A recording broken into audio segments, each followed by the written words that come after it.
भेद घवघवीत यश मिळाल्यानंतर आता महाविकास आघाडीला वेध लागले ते विधानसभेचे।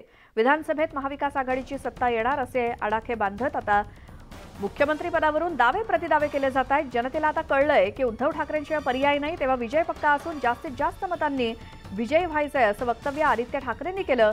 तर महाविकास आघाडीमध्ये अजून मुख्यमंत्री पदाचे उमेदवार ठरले नसून आमच्या पक्षात खूप अनुभवी नेते आहेत।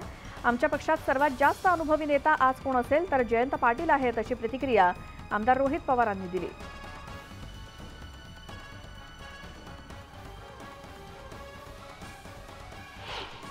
लोकांना पक्क कळलेलं आहे की महाराष्ट्र हिताचं जर बोलायचं असेल तर उद्धव बाळासाहेब ठाकरे ह्या व्यक्तीशिवाय पर्याय नाही। मतदार मला प्रत्येक गल्लीत सांगतात, ज्या घरात मी जातो, मग वरळीत असेल, इतर मतदारसंघांमध्ये असेल, ज्या गावात मी जातो, ज्या शेतावर जातोय, सगळीकडे मला सांगतात आमचं मत उद्धव बाळासाहेब ठाकरे ह्या व्यक्तीसाठी आहे। मुंबई काय बोलत आणि मुंबईने जो निकाल दिलेला आहे, लोकसभेत जो निकाल दिला होता, तसाच निकाल आपल्याला ह्या दोन निवडणुकीत मिळणार आहे।